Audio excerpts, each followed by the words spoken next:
This is the Ruckus and the Menace Sports Podcast. Oh no!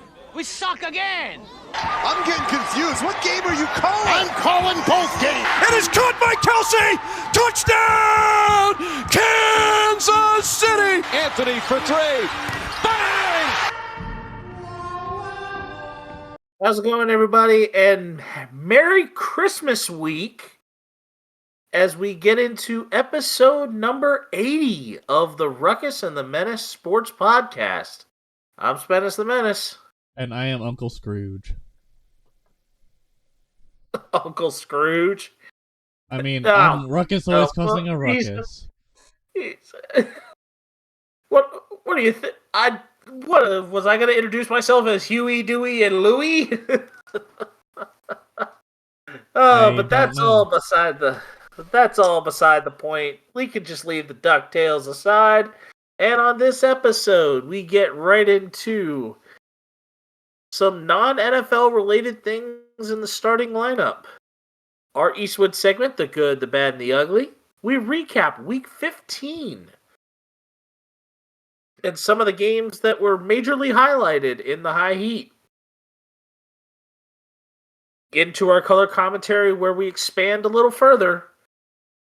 The Film Room, where I, once again, continue to hang on to a lead. And a special Christmas edition of a primetime game before going right into the stud and dud. Ruckus, we kind of want to get right down to business and the brass tacks and talking about baseball. Yes, sir. So, I'll start with the elephant in the room and then start with the lesser elephant in the room. So, while I was gone on a business trip last week, Ohtani decided it'd be a great idea to finally sign with the team. And that team that he signed with was the Los Angeles Dodgers for 10 years, $700 million, with a $680 million deferral. So, pretty much, after he retires, he will get money paid to him. I think, is it yearly? Because isn't there like a month in like November when Bob? It's like July 1st. Yeah, it's July 1st because of Bobby Bonilla Day. Yep. Yeah, Bobby Bonilla of the Mets. So the deferred money is kind of like that. I don't know how much he would get per year when he retires, but this makes it easier for the team to spend more money and build a roster around Ohtani, and also it's just easier. But yeah, so that's a thing. Go ahead. It just makes me sick. Like, I mean, I don't blame you. I am straight up like sickened by this deal. Shohei Ohtani needs to be either a pitcher or a position player.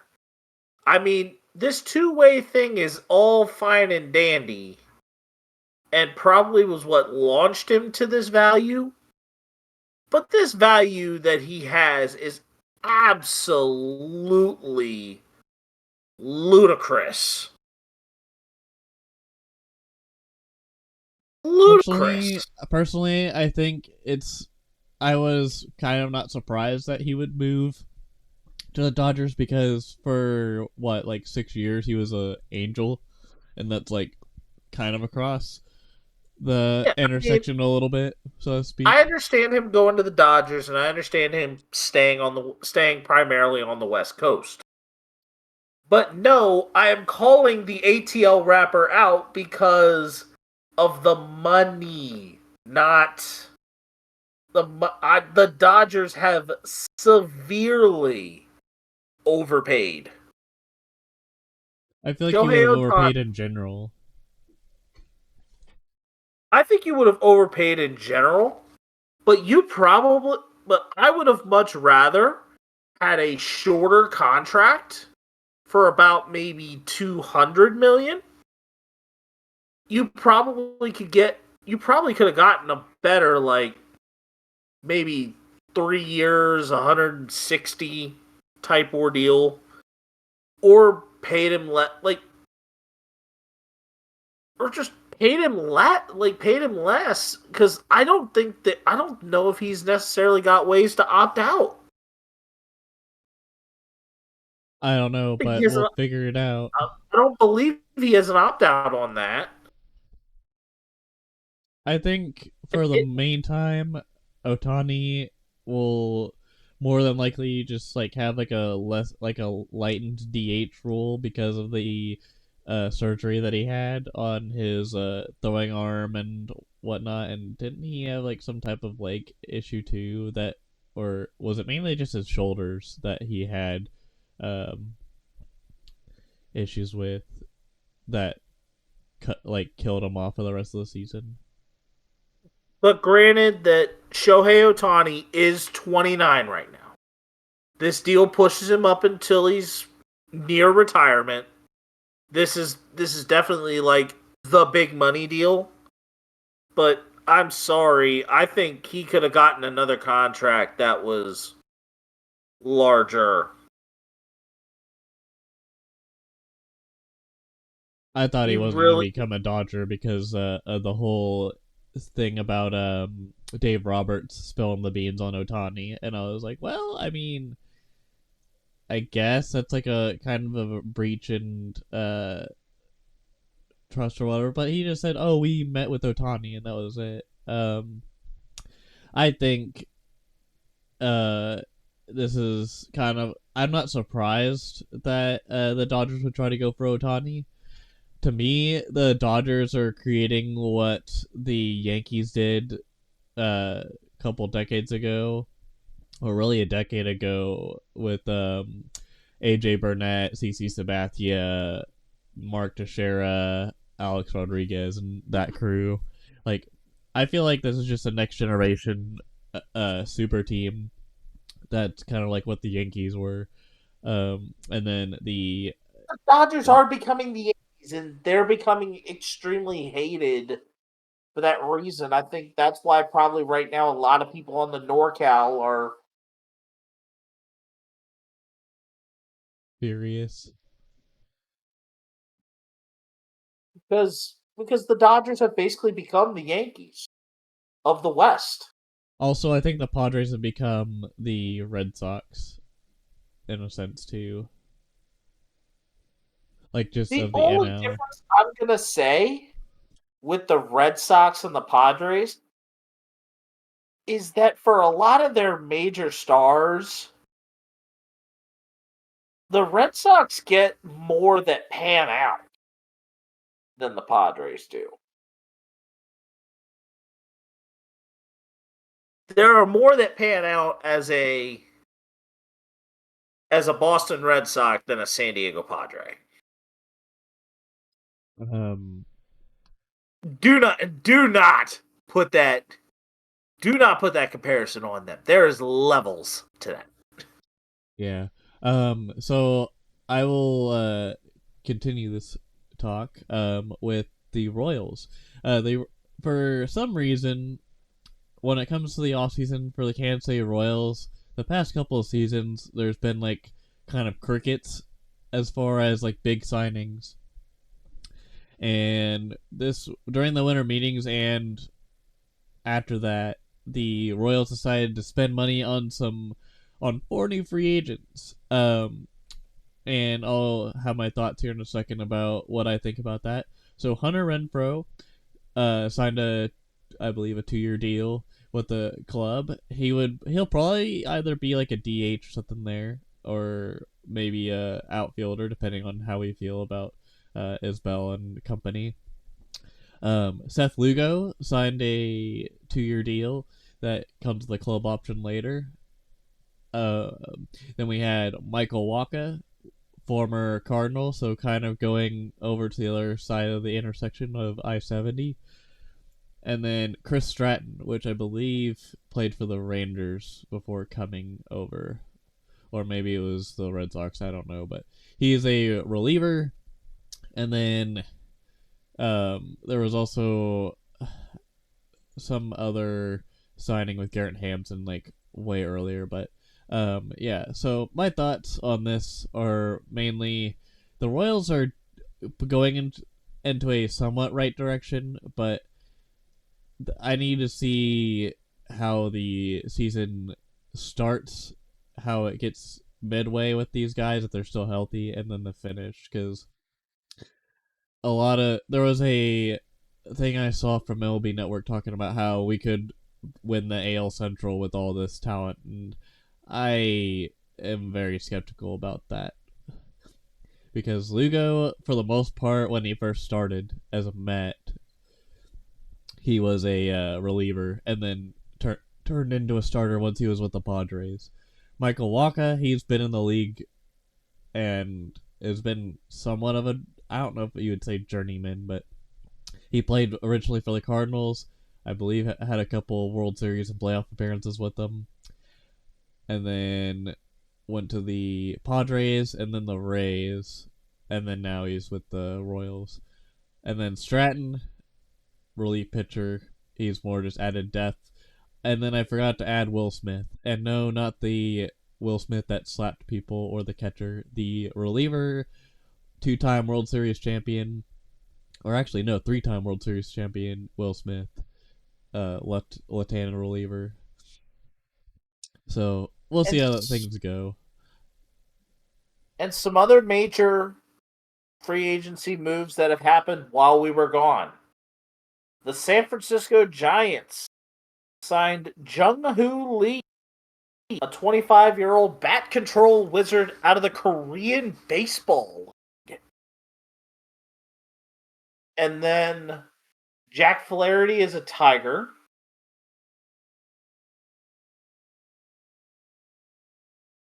The Dodgers also nabbed Tyler Glasnow and Manuel Margot.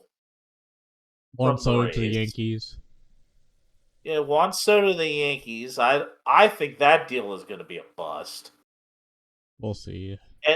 And Lourdes Gurriel has decided to re-sign with the Diamondbacks. Along with that, Ohtani and Acuna have won the MLB's Hank Aaron Awards. And ultimately, the lease has been extended in Baltimore at Opusy for the Orioles. So the lease has been extended. That current extension is set. It was approved today. And the deal extends the lease for another 30 years with an option to end it after 15 if the team does not receive approval from state officials for development plans next to the stadium. And that is for Oriole Park at Camden Yards. Yes, sir. But speaking of teams in the Beltway getting to venues, the Washington Wizards and Capitals will now have a potential new stadium in Alexandria, Virginia, for the JBG Smith Potomac Yard project in Virginia. They have announced a non-binding agreement for the Potomac Yard area as part of a private partnership, and the facility could open as soon as 2028. The Wizards and Capitals have occupied Capital One Arena, but they believe it is outdated.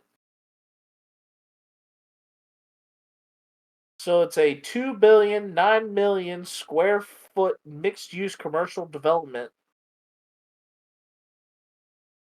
It's the latest trend to sports facilities being built outside a central business district, anchoring commercial spaces similar to the Atlanta Braves Battery.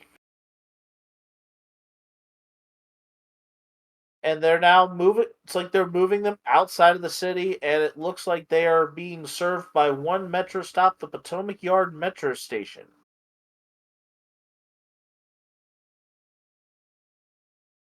So there are some pros and there are some cons.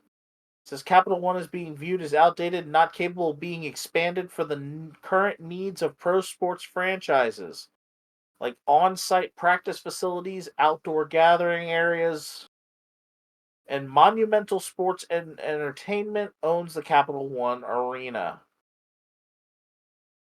They're basically looking for an area that is more open to be able to do more commercial and revenue and build it and expanding out.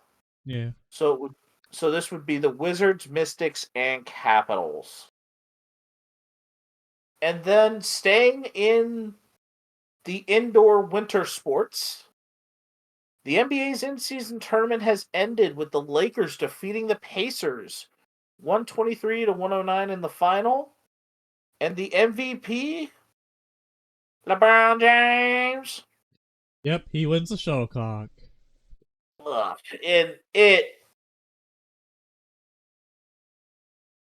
I could say it's rigged, but I wouldn't have been surprised that they decided to do that because they wanted to find some way to kind of give LeBron James an extra bit of greatness that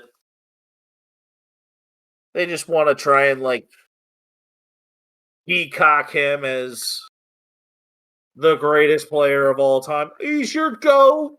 He's your GOAT. I would have said Anthony Davis should have been the MVP. Or at least Austin Reeves. I mean, but of course, it's like for a situation like that, they're clearly going to give it to the franchise player. That's why they gave it to LeBron James. LeBron James, LeBron James, LeBron James. And speaking of LeBron James, we now go to our good, bad, and the ugly to set up the next step of this. All right. And I know that, and I bet that probably has gone through. So now we talk about LeBron James's son, Bronny, as the good for this week. I know we get stuck with a whole bunch of LeBron James talk that I would normally be thinking, oh man, I'm sick of this. But this is not talking about LeBron James as in being the greatest in all time in basketball, which is the stuff I'm sick of. This is more of a heart, no pun intended, felt story in that Bronny James made his debut for the University of Southern California after his cardiac arrest a couple months prior. He had 4 points, 3 boards, 2 assists, 2 steals, and a blocked shot coming off the bench. And LeBron James, the father, was in attendance. So that to me is such a heartwarming story. Like it makes it feel so much more heartwarming that of just all the elements. And I think that it's also made Bronny be a lot more humble about it too. Yeah. Kind of given it, because when you kind of deal with situations like that, it really does give you a new lease on life. Like you have something traumatic happen, and all of a sudden you're back to kind of doing the things that you were used to doing. Before you were, it gives you a new lease on what that whole thing was about. I think Bronny is having those grown type moments at just around 18, 19 years of age. Kind of like his dad did as a pro. But Ruckus, let's kind of go with what was not so good this week. All right. The Steelers safety DeMonte Kazi suspended for the season as a repeat offender for violation of the rules to protect health and safety following a hard hit on Michael Pittman Jr. that resulted in his ejection from Saturday's game versus the Colts. Very ugly hit, by the way. Yeah. The hit is ugly. And it's more ugly in the sense that it could qualify as a college ejection for targeting because of how he led. He led with the crown of his helmet, but it was his shoulder that made contact with the head. It looks worse than what it probably was, but the hit is indeed not clean because of it being on a defenseless receiver. Thus why the flag was thrown. And because of the type of hit to the helmet it was and the injury caused, it led to the disqualification. And because it was a repeat offender, and I think they did the same thing with the Denver with a Denver player earlier this season and suspending him for a significant amount of time, I'm not surprised that the hammer was going to get dropped here.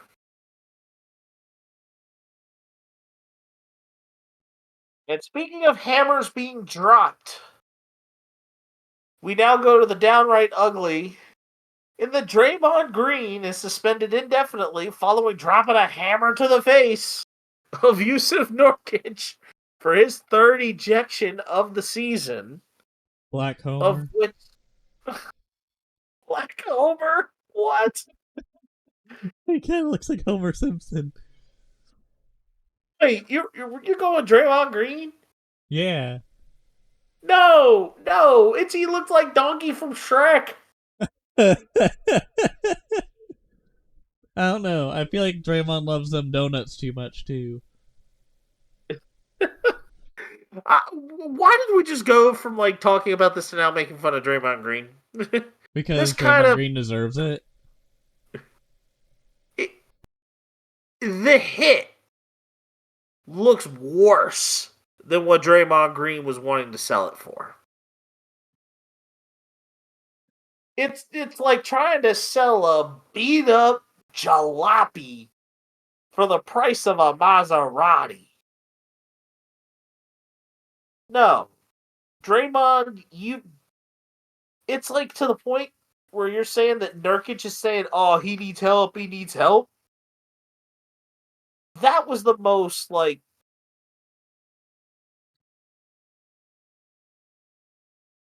really, really putting him in a bad light.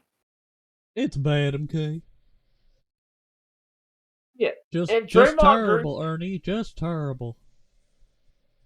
And that's exactly where Draymond Green is right now. And he's going to end up probably... I wouldn't be surprised if they eventually let him back after about 20 games. Give him about 20 guaranteed. 15 to 20 guaranteed to kind of let the dust settle a little bit.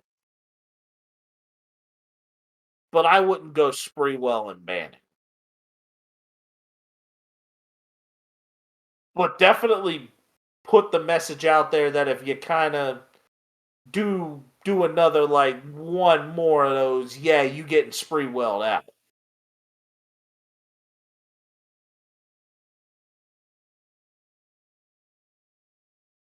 All and right. Here we go.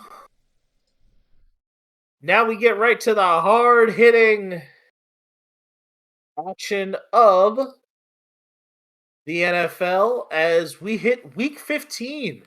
We're coming down to the wire of the regular season.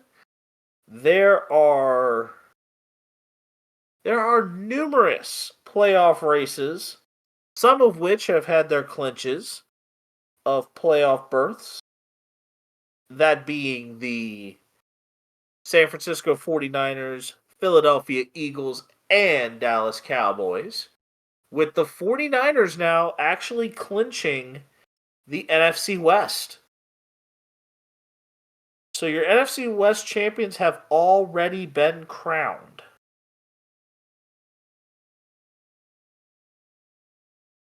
But the first game we are going to speak on is from Saturday. Cincinnati 27, Minnesota 24 in OT was when this game was won. The question is, which of these two teams is more likely to make the playoffs in spite of losing their franchise and star quarterback for the season? The Bengals or the Vikings? I think the Bengals, just strictly because um their offense probably seems more consistent compared to the Vikings, where the Vikings has been kind of hit or miss.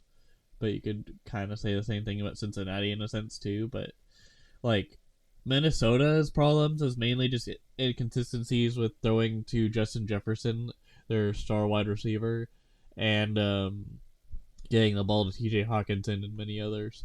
The Bengals, on the other hand, have had inconsistencies getting to giving the ball to Jamar Chase as well. But I mean, I feel like it goes both ways. But I think the Bengals have the better uh, prize there because Browning seems to be a better quarterback than either Nick Mullins or Joshua Dobbs.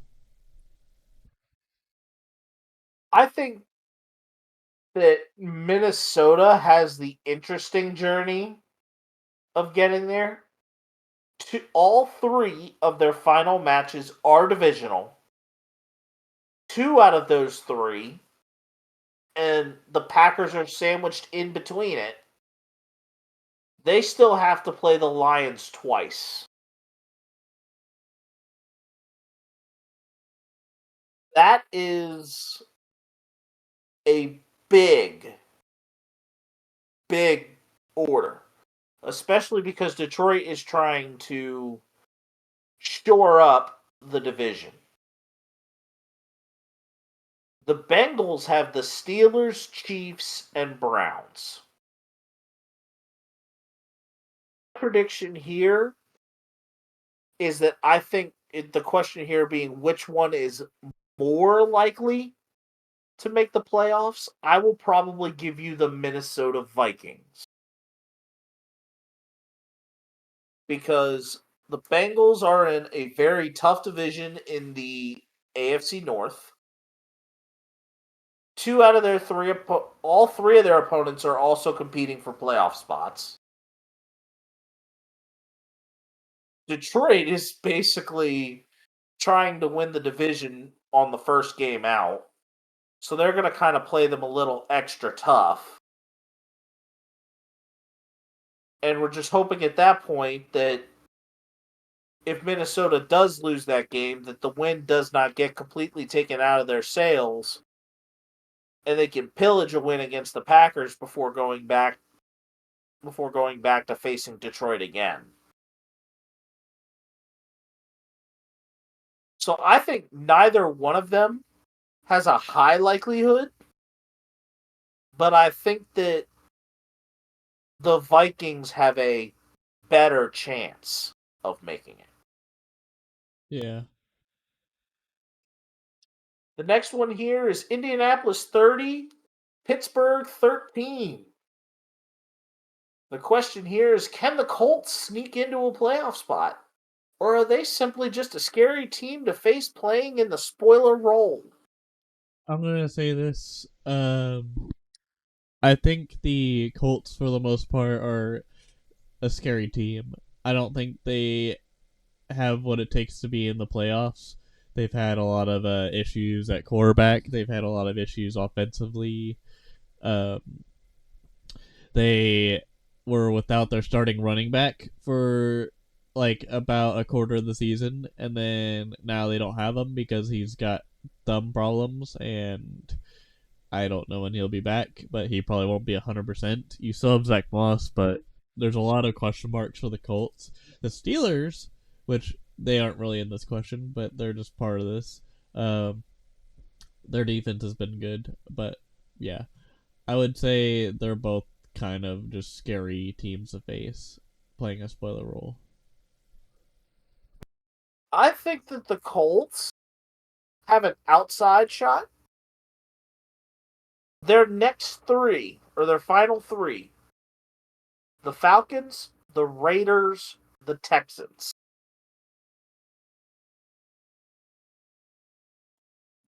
And the Colts definitely have a little bit of a leg up. So I might take the Colts as kind of an outside chance of being able to sneak in. But I think, yes, I think they may be just a scary team to face playing in a spoiler role. Miami 30. Jets. A big old giant Krispy Kreme. 0. Squadouche. Nil. Nada. Zilch. They didn't get anything. They didn't even take off the damn runway. But the question here is, are the Dolphins a legitimate Super Bowl contender, or just the pick that everyone feels is the sexy pick or the most in vogue because of their style of play? I think they have what it takes. You've seen it earlier this season, you've seen it now. The Frankfurt game between the Chiefs and Dolphins was a very close one. It felt almost like a Super Bowl game, in my opinion, because the crowd was getting into it, the whole atmosphere of it, the way that the game was played defensively and a little bit offensively was pretty sound and to the point. Like seeing Tyreek Hill get the ball cocked out of him by 3 Chiefs defenders was a sight to see. I wouldn't say they're a sexy pick. I would just say they're. I don't know if they get to the Super Bowl, but they definitely look like they could make a good push for it. I believe they are the sexy pick, but I think that they are more than just the sexy pick. And the reason why, the defense has had hints and flashes of dominance. The offense is explosive. It's high-powered. Mike McDaniel has such a way of being able to cultivate this offense into what he needs it to do. Coaches from Miami will be leaving and getting better jobs or higher value jobs. So I think Mike McDaniel has a vision, and it has surprisingly been coming into a great fruition in this process. Super Bowl contender? Yes, they are one. But I still believe that even though they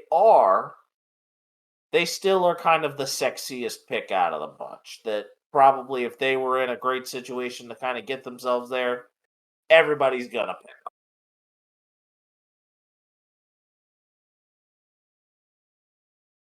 The next one, Texans 19, Titans 16 in overtime. Can the Texans remain in the playoff picture in spite of key injuries on offense? Being that Stroud missed this game with a concussion. Tank Dell is out for the season, and Nico Collins is banged up. And their last three games are the Browns, the Titans, and the Colts.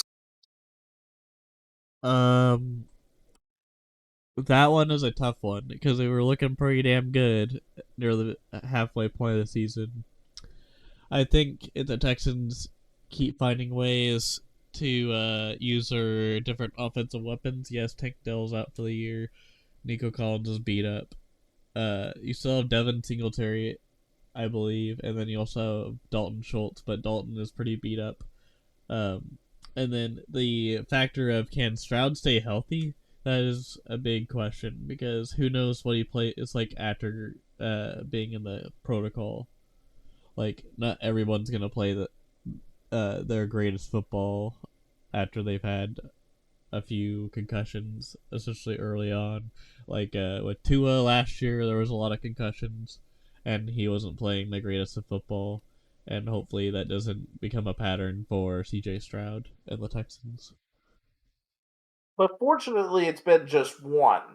So that's at least probably the biggest thing that you really got to say. Yeah. The Texans' schedule is Cleveland, Tennessee, Indianapolis. So I think after they play Cleveland, it lightens up with going to the Titans, and then the Colts are kind of on the borderline. I think that game is going to get flexed into the 4 o'clock, and I think that could be a win and in for both teams involved, so the stakes will be for all the marbles. All right, let's double time this. Browns 20, Bears 17. Did NFL teams decide to give up on Joe Flacco too quickly? I believe so. But at the same time, Joe Flacco isn't like your ordinary quarterback. Technically, you could have said well, not technically. Flacco to me is like if you in a sense took a flyer on him and then he didn't do well, then you would like cut him, I guess. But like I didn't see any value in him after he played for the Jets and didn't do the greatest. So I could see why NFL teams decided he wasn't probably the best option at the time. The Browns are in like a really interesting situation where the man with the that has a hot for massage therapist was out due to a shoulder problem, ironically. And then you had PJ Walker, who has been inconsistent for the Browns, and then Flacco came out of nowhere and stole the show. Like, I think Flacco definitely got like a second wind in his NFL career, but I don't know if what the situation was with the NFL teams deciding not to pull on Joe Flacco. Maybe it was like injury history. Maybe they thought, okay, maybe he'd be too expensive. There were also like rumors in the past of his former nemesis Colin Kaepernick being returning back to the NFL, but that hasn't happened yet in like forever, like since he was kind of shunned. And then yeah, I don't know. I think there's reasons why Joe Flacco probably wasn't signed by or wasn't on the radar for most NFL teams. I think it was health and or just his numbers from like the past few seasons. Yeah, I think that a little bit of it has had to do with performance. A good amount also has to do with age. Joe Flacco is 38. So he is really on the tail end of his career. But there are certain players at this late stage of age, Kurt Warner being an example, Tom Brady, like a lot of players have kind of had like that late career surge. And this may be a part of what Joe Flacco has as a late career surge. Is it going to amount to much down the line? Probably not. But I do think that Flacco has outperformed what was due him. Yeah, for sure. And Flacco is kind of that quarterback that's the right fit for Cleveland. He's not too mobile. He's not too static. He's kind of that just right. All right, Bills Cowboys. Bills 31, Cowboys 10. Have the Bills picked up a statement win to springboard themselves into the chance at a playoff push?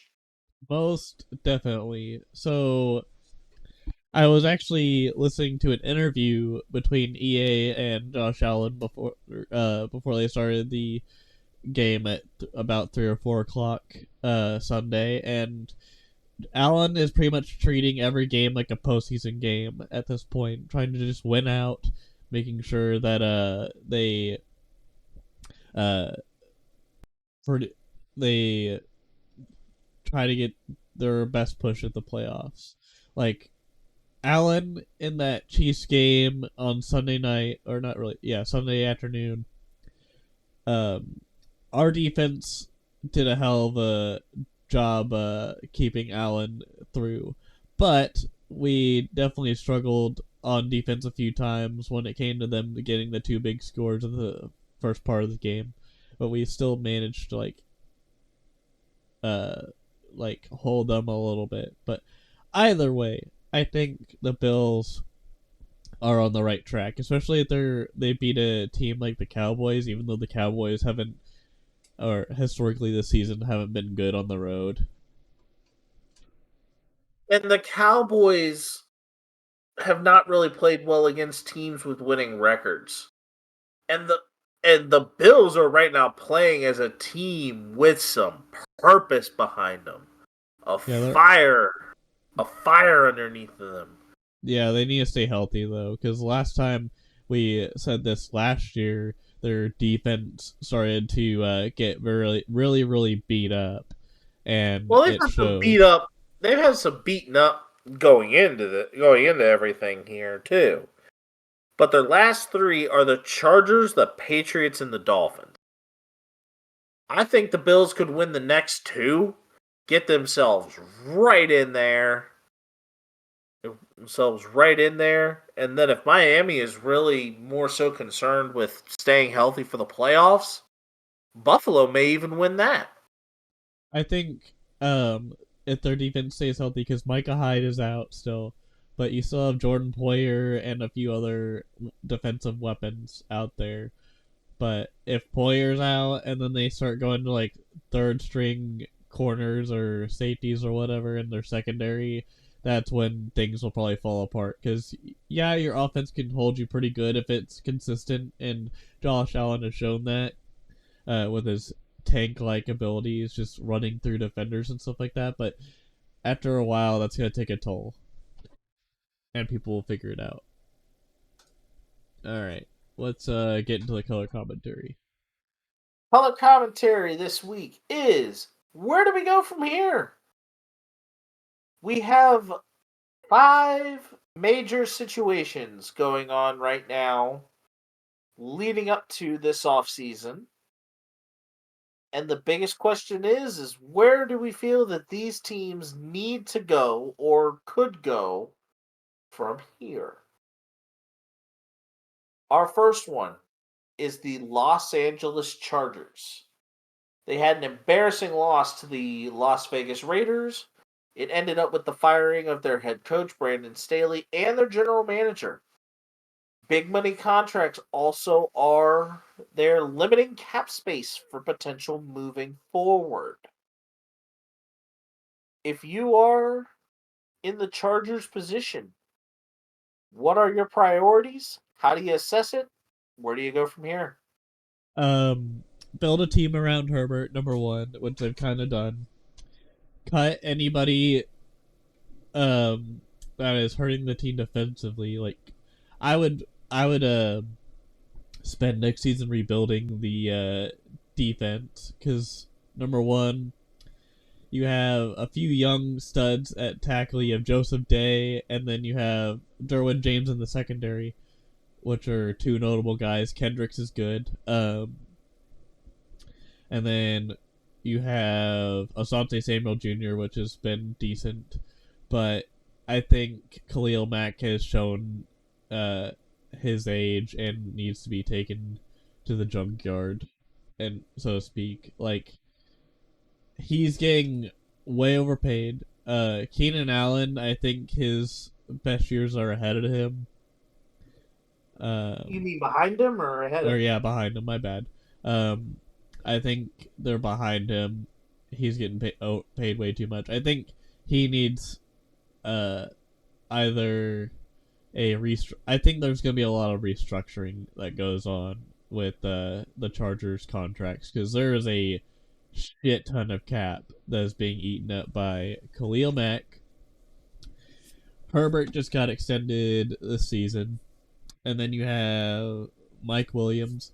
You've got Khalil Mack, which I just talked about. Joey Bosa, which he's been kind of hit with the injury bug as of late in the past couple of seasons. So it's like, if you want to get more talent in there and also save some money, I would probably see what the dead cap is with Khalil Mack if you decide to cut him, and then use whatever money you have left to like either get some pieces to help with the defense and or look at the draft and heavily invest into the NFL draft.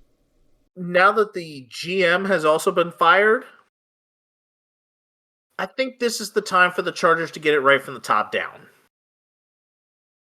If they get the GM right, this sets up the foundation for where they want to go. Get the coach in position so that he can get that staff right and go from there. However, I believe that the owner of the Chargers is also one that is very, very impatient and also does not really have a great track record for success at the moment. So it makes for a little bit of a hazardous situation there in San Diego. But the Chargers do have some franchise pieces that they can build around. You have a Herbert, you have an Eckler, you have some offensive line pieces that can protect and block for them. You do have a Keenan Allen and a Mike Williams, but their injuries have given them some bad history. Quentin Johnston has to kind of step up and really be what potentially could be a solid guy around them. And defensively, you have Derwin, but Derwin is also getting up there in years. Joey Bosa's aging, and of course Khalil Mack this year has kind of showed his age. You've got the foundation. You've got a couple of foundational pieces. As long as you do right by them and bring pieces that kind of complement and work with your foundational pieces and the scheme that you are wanting to try and bring into the table. I mean, this can be said for any team. This can be said for the Commanders for whatever they go through. The Bears, if they decide to make any adjustments. I mean, all of these are going to kind of have the same blanket statement of an answer. But it's just a matter of where the chips need to fall in order for that answer to be successful.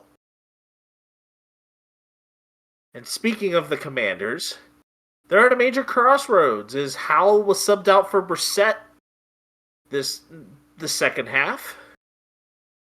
And the potential organizational changes on the horizon. But they've got, compared to the Chargers, about $100 million in cap space. I'm sorry, and Mr. Krabs entered the chat. Money. Yes, there is money involved. And it needs to be, yes, I'm going to say it again, money well spent. They must be smart with it. And ultimately, where does smart kind of come along with? Picking the right person for the front office. Picking the right person at the head coaching helm. And this is a brand new owner with some hometown ties and hometown pride. He wants to make this team relevant. So, how is Josh Harris going to do it? He's going to find the right guys to be able to do it. And make everything that they need to for this possible. Is it going to happen in one overnight? No. Rome wasn't built in a day. But I think you're going to see the first major foundational pieces of what Josh Harris is wanting to do start to enter the chat.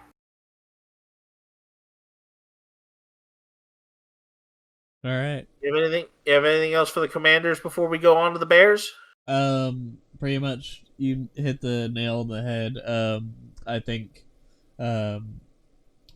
think they give more prowess to Howell, but we'll see what happens on the changes to the organization and see what they do with the cap space. I think they'll try and stick with him, but if they draft a quarterback and he's effective, Howell is going to be done. All right, next one. But the Bears, again, another team with an excellent piece of future situation. Draft capital's great. But there's major decisions regarding Justin Fields and whether or not even the Bears fan base wants to keep him around. Coaching could be looming, as the Bears have not made some of the best decisions throughout the season. So, in short, where do the Bears go from here?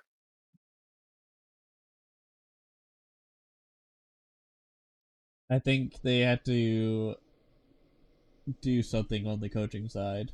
They've been very inconsistent and have pulled out some weird wins and upsets on other teams.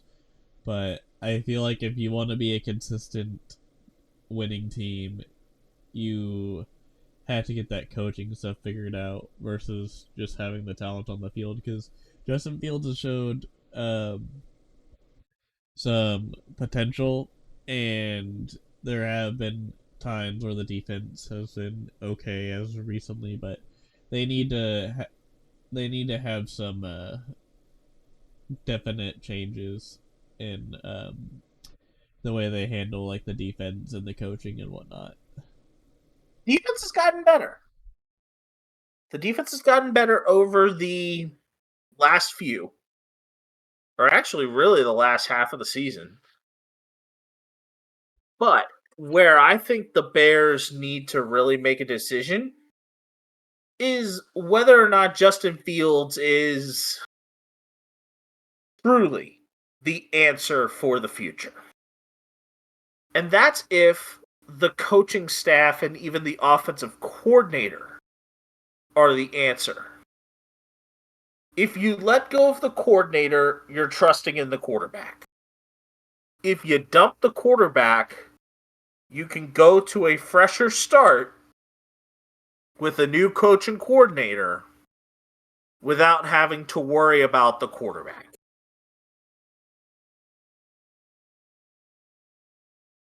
So it's just a matter of where does the vote of confidence go? Is the vote of confidence with Fields? Is the vote of confidence with the head coaching? If you got them both, figure out how to make it better. If you have it with one, try and see what you can get to be able to possibly let the one walk. If it's with none, just blow the whole thing up. Blow the whole thing up, start it over. So the Bears seem to have a very good history of doing that. The next one we have is the Jets. They were blanked by Miami, who didn't have a cheetah in the lineup. There's uncertainty at the position. Wilson has dealt with injuries, and they've also dealt with the scary looming potential of what could have been Aaron Rodgers coming back. And yet the defense has also been underperforming lately. Is there an indictment on Coach Saleh? Or is this more just a cause of the quarterback situation just kind of going left on him and he didn't expect it? Where did the Jets go from here? I mean, this same shit show was created with Adam Gacy as well, back when he was still the Jets head coach. And I'm surprised no one has called for the head of Saleh. But Saleh seems to at least have some prowess and or responsibility that he shows for his team. Like, he doesn't just kind of sit there in the back and just hide from the media or anything like that. He just straight up shows his gratitude and pretty much tells it how it is, and he doesn't do it in a way that's like douchey like Staley did a couple of weeks ago. And look what happened to Staley. The man got fired. Saleh, the reason why he's still the head coach and will still be the head coach is because he takes responsibility and continuity on his players and tries to do the best he can each week. And yes, it's been very hard because Zach Wilson has been having some troubles at quarterback. Trevor Siemian had some woes too, and A-Rod was talking about returning, but still hasn't returned because the team is not in playoff contention. Yeah, that and then like the defense, like you said, was being a little iffy. But I think the whole morale of the team has just been kind of iffy, just based off of health of the team, and they faced a division rival in the Dolphins, and that needs to change. But I don't think it's due to the head coach's fault. I think it's just the luck of the draw, and it was very unlucky for the Jets.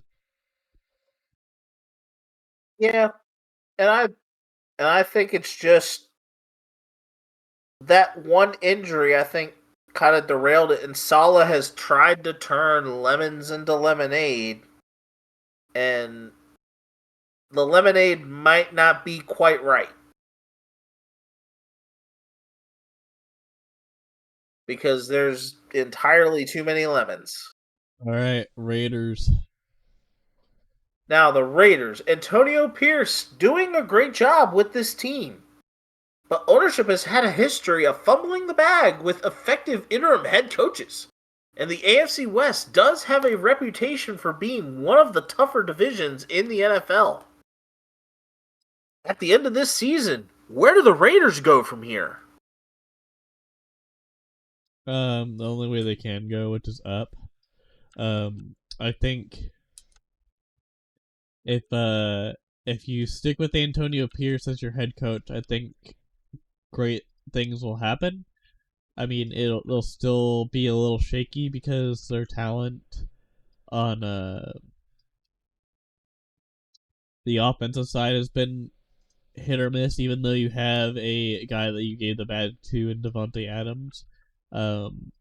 Jimmy G, aka John Stamos, looked like Adams wanting a potential trade. Well, that, but also John Stamos is playing like he would rather be an actor in a Full House sitcom. He's been no big shot. And then, like, I don't know. It also doesn't help that Josh Jacobs has been beat up. But I think if the Raiders do something right, they sign Antonio Pierce as the next head coach. Or at least a coordinator of some sort if they don't feel like he would be the head coach of the future. Because the Raiders haven't done much good in the for their, I guess, general team, and it would be nice to see a change on that because I'm tired of them having younger players like Henry Ruggs screw things up and derail a season, and or John Even Gruden playing Hunter Renfrow, who Renfrow has had a great stretch of being pretty darn good. Yeah, and Renfrow has been good too. They need to trade him. They need to get him out of there. Yeah, him and Jacoby Myers has been pretty good too. I mean, Jacoby Myers has been good, but Hunter Renfrow has really, honestly, been done quite wrong. Hunter Renfrow is a good receiver. Give him the opportunity to shine. And if you can't do it, send him where he has a potential too. You may get a solid pick that you may really want. So honestly, I think that the Raiders do need to trade Hunter Renfrow, hire Antonio Pierce, get a couple more offensive coordinators, get a D coordinator that Pierce can get behind. You've got options. The Raiders just need to take advantage of it. And our next segment is the film room. I believe I am also going to pick up a point after today's game. No! Ruckus picks up the point because of overtime. So it is now a 9-point. It is now a 9-point lead for me instead of 10 or even 11. Suck it.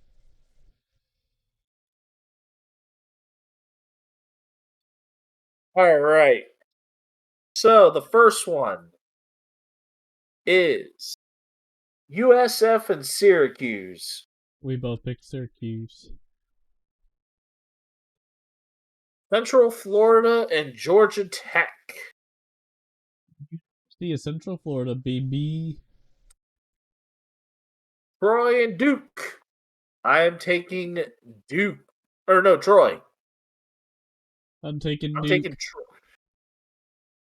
Okay, JMU and Air Force. I'm going with James Madison.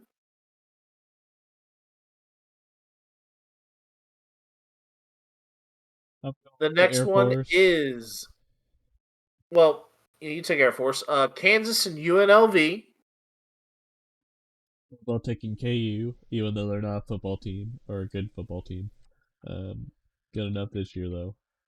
Virginia Tech versus Tulane. I took Virginia Tech. I'm riding the green wave. Tulane. North Carolina versus West Virginia. West Virginia. Love my ears. Love Tuddy Huddy. But I think I'm going to have to go. But I thought I was going to go with Carolina, but I don't think Drake May is going to be playing. Yeah, because he went to the draft. I am taking WVU. Louisville and USC, we are taking Louisville. And then Texas A&M and Oklahoma State. I put A&M. And I took Oklahoma State. And now we're to the NFL. Saints and Rams. I'm going to go Saints because they're at home. At the Superdome. Bengals Steelers. I think that Olave's injury may be a big concern. Oh yeah. I'm taking the Rams. I'm gonna actually take the Rams as well because Nakua and company are healthy. Bengals Steelers. I'm taking the Bengals. I am taking the Bengals as well. Texans. Texans. I'm gonna say Texans. Colts Falcons. I'll go Colts because they have the better. I for Browns and Texans. I said I'm going Drew Carey on this. Cleveland rocks. Cleveland rocks. Cleveland rocks. I had to do it. Colts Falcons. We're going with the Colts. Lions Vikings. I believe the Lions take the division here. Yes, MCDC continues his path toward Coach of the Year. The Jaguars and Bucks. This gets interesting. I'm actually going to take the Jaguars here. I'm taking the Jags as well. The fight for Florida man. Cowboys Dolphins. I'm gonna take. I'm taking Miami. I'm taking Cowboys because isn't it at AT&T Stadium in Arlington, or is it at the Dolphins? This game between the Cowboys and Dolphins is not at Jerry World. Ah, shit, never mind. I'll do Dolphins then. Is not at Jerry World. Sorry if I said a little nasally, guys. Ravens 49ers. Alright, 49ers country, let's ride. Yeah. Alright, here we go.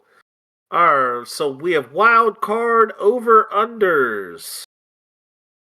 For the Bills, if you choose that one, the over-under with them and the Chargers is at 42.5. If you choose Commanders Jets, the over-under is at 38.5.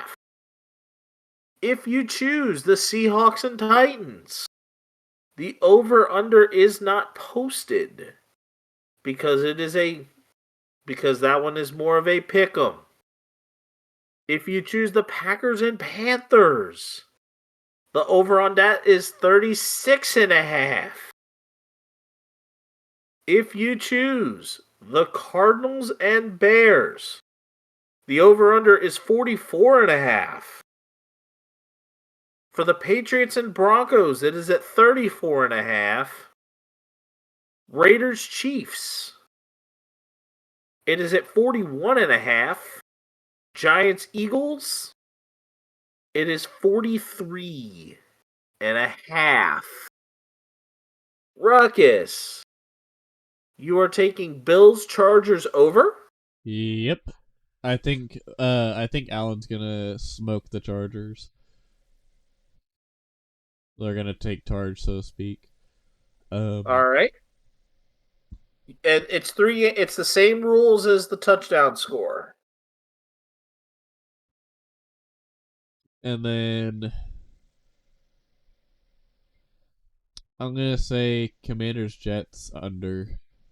I just picked that. Well, go for it. Keep it. I just picked. I said I'm taking the under on the Jets and Commanders.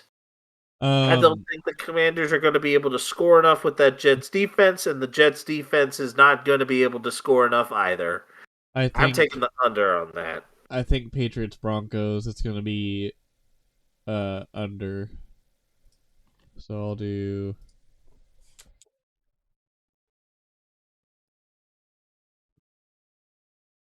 under on that, and then the last pick I am taking for my second one. I am taking the Bears Cardinals, and I am going with the over on that one.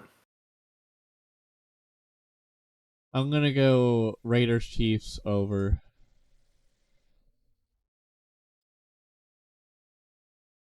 Over 41.5. Okay. All right, wait, no, 41.5. Oh God. Let's do under 41.5. I think it's gonna be a close game, but I don't think they're gonna have a bedlam or anything like that, or a shootout. And then and then my last one is going to be Panthers Packers, of which I am going to say under 36.5.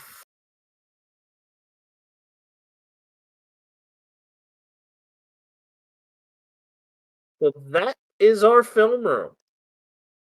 All right. And now for one of the very big Christmas themed pieces that we're going to have for you is our primetime game of a little quick fire players as. The theme here, Christmas movie characters. And the question is, out of these movie characters that we have for you, which person in the sporting realm would sound most like this person? The question here is a player as Buddy the Elf from Elf. I think that's Travis Kelce. You are taking Travis Kelce. What is your reasoning here? Because he's just a bundle of whoop ass. Like, whatever he says on the air could like be a mix of something profanic or just something out of the blue that like everyone loves because it's Travis Kelce. And Burrowhead my ass. You gotta fight for your right to party. And then just his outright obnoxiousness, like not besides the whole Swifty thing, but yeah, he's even before that he was still super obnoxious, and I love him for it. I'm gonna go with an even bigger ham and ham it up a little bit. I'm taking Gronk as Buddy the Elf. Yep, he could definitely chug a 2 liter of Coke in like less than a minute. That's for sure. Just a colorful personality that is Rob Gronkowski. I mean, granted that he's not currently playing and he's retired, but he's still in the sporting world. Gronk is definitely Buddy the Elf in no like bad way, shape, or form. Yeah, he's also tall too, so that fits the bill. All right. From Die Hard, John McClane. So before we get into this pick, I want to preface that yes, there are some people that think Die Hard is not a Christmas movie, and to that I say bah humbug, because Die Hard is a Christmas movie. Anyways, my pick for this is Josh Allen of the Buffalo Bills, because he will literally run through anything to get the first down. He will sacrifice his body just like McClane would, and against a bunch of Russian goons. What do you think, Spenace? This one was a little tougher. And the reason why I say this one was a little tougher is because who has kind of incited himself with enough violence that he could basically punk anybody? Derrick Henry. I almost was thinking Draymond Green. I almost was thinking Draymond Green. And I thought we were sticking to football players, but that's okay. Oh no, I said the sporting realm. So we could even talk basketball, we could talk baseball. Like, you had the world as your oyster. And my real potential for John McClane, I probably am even going to say this, that I think it even could be just a pitcher in baseball. And his name is Shohei Ohtani. All right. Now for Yukon Cornelius, a guy I didn't know about until today. From Rudolph the Red-Nosed Reindeer, the miner, for silver and gold, and ends up constantly getting nothing. Where are you going with this? That's a tough one.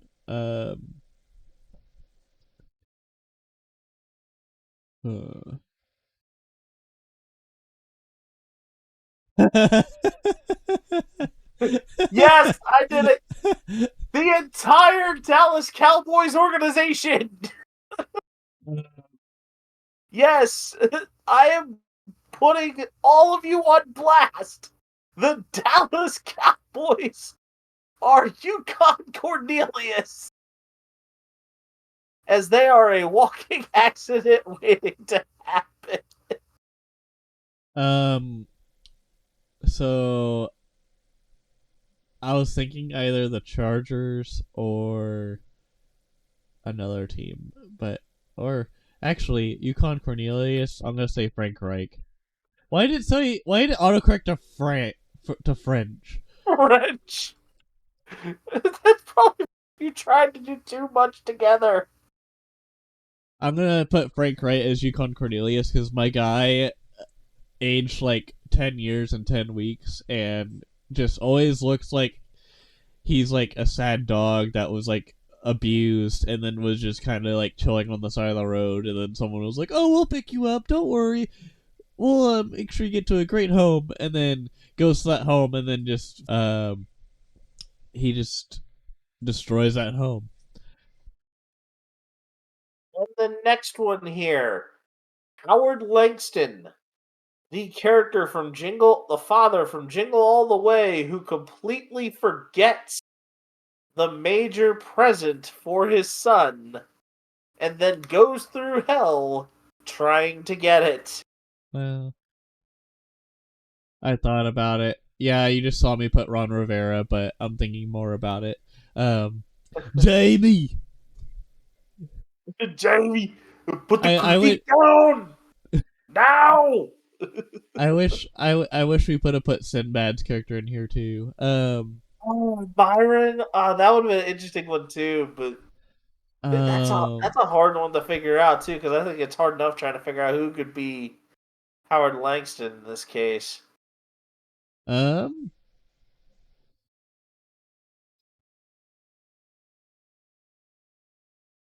I Howard Langston. It would either be Dirk Nowitzki or someone more manly and buff than him. This one's a toughie. I think I'm gonna go with kind of that concept of like, oh, I forgot that this was there. Honestly, I really do think that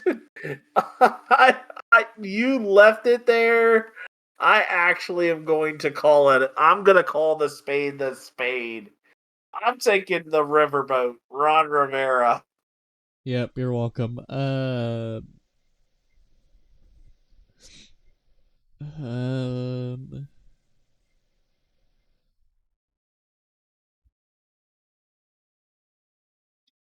I really don't know what I want for Langston. Okay. Let's just keep going. I think we might be both in agreement here.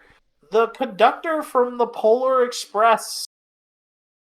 What describe this character? The man that takes a ticket from all the kids to go to the Polar Express, and it was also voiced by Tom Hanks. I thought it was a funny joke. We didn't actually have to put this in here.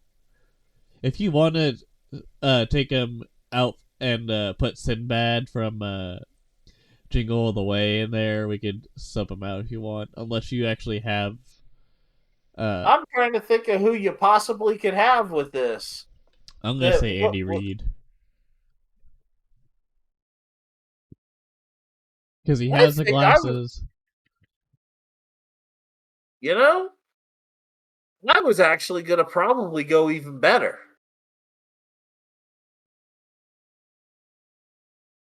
And I was gonna go with Bruce Bochy. Play off Bochy. All right, Hermie the elf. Hermie the elf. The elf that didn't want to be an elf. He wanted to be a dentist. So it's almost someone who doesn't want to be something. He wants to be something else. Lamar Jackson. Oh my god. We've been beating this dead horse for about a decade now. Whoa, a decade now. Close enough. Oh.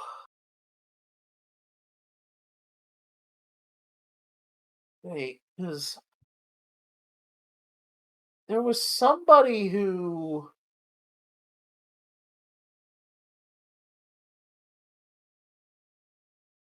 There was a quarterback recently that they had, like, he was in the middle of doing something. He was doing something and then got the call. Then got the call to play. Was it Jake Browning? Was it Jake Browning or was it? I don't know. I'm trying to remember because I think there was one particular person with that.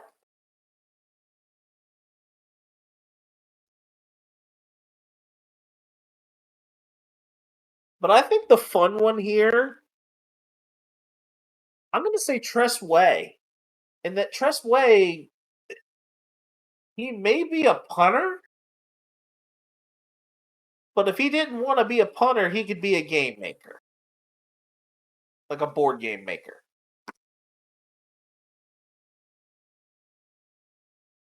And then now we have the most awkward character and the most rather not so great character in Uncle Eddie from National Lampoon's Christmas Vacation. Dinner's full. Man, this one I'd probably say could have been a close tie between Kelsey or like Shaquille O'Neal. Yeah. Why were we going with that for the two of them? I don't know because they're both goofy. Um,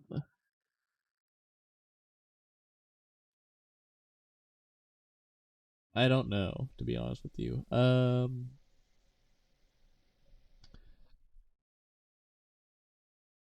think I'm going to say that this might be where I think I put Draymond.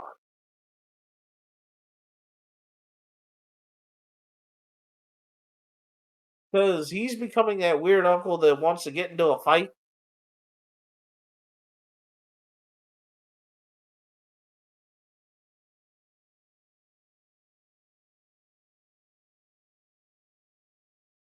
Uncle Eddie, I would probably say just from sheer charisma and funniness, I'm gonna say Shaq.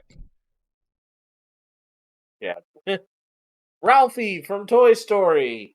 You'll No, shoot your eye out. not Toy Story. Christmas Story. Christmas Story, yep. I've been brainwashed too many times by that movie and watched it way too many times as a kid and as an adult. Sorry, not sorry. It's a good movie. It's just overplayed. Yeah, it is a severely overplayed movie. Thanks But who takes TNT. who takes the play as Ralphie?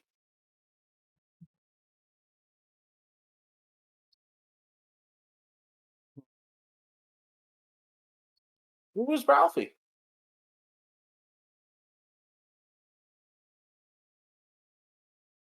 I kind of wanna say Josh Young. Josh Young from the um Rangers.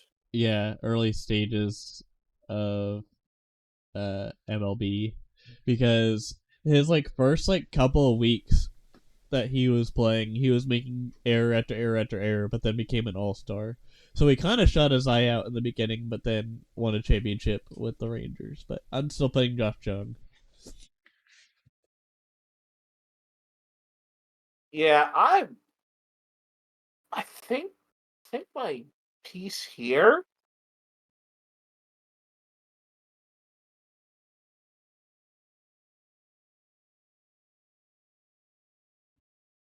trying to think of who really would be a very good answer for this. And I think the answer ultimately is probably going to be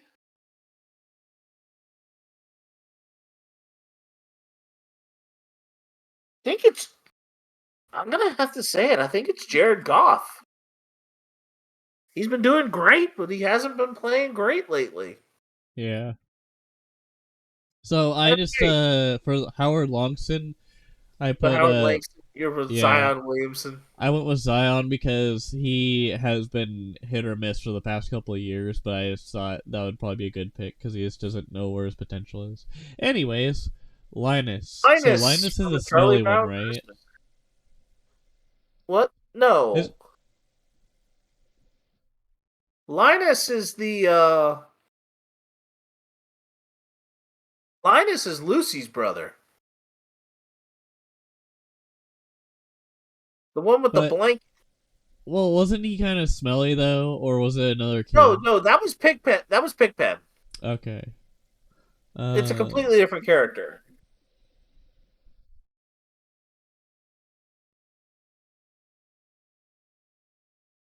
My Linus is going to be Adley Rushman, and kind of being the youngster that rallied the Orioles.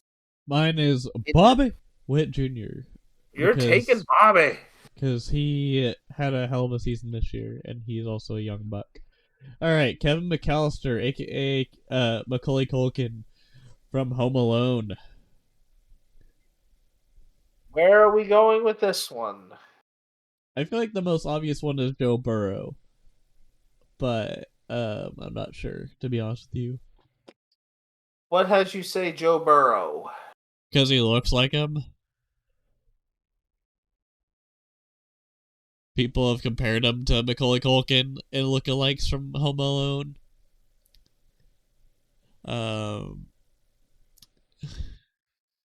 But I think there's probably a way better answer to that.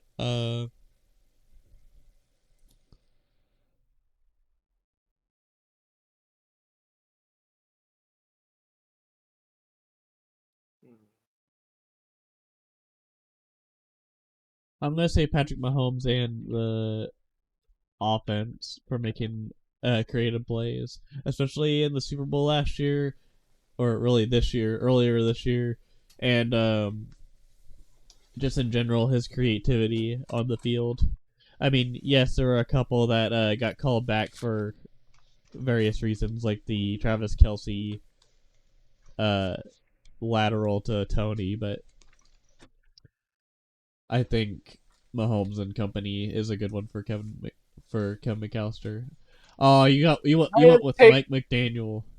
I'm taking the creative mind of Logic and Rob Schneider put together in Mike McDaniel. Yeah, the funny thing is, on when I did the playthrough for the Chiefs on Madden, they took out the asset where he looked like Rob Schneider, and then they made it something different.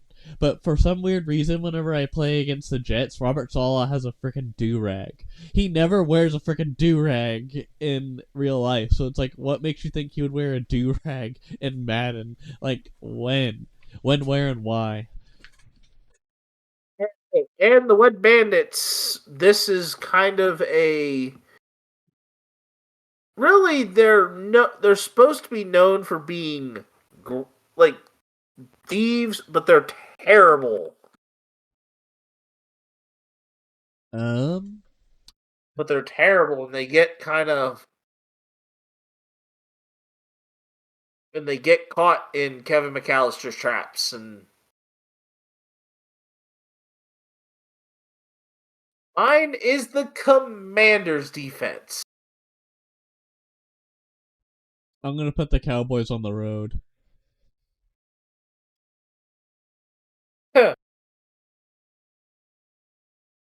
Yeah, that one seems a little like not too bad. But now that we've kind of gotten to this point, we are closing it out with our stud and dud of the week. Ruckus, what is your stud and dud of the week?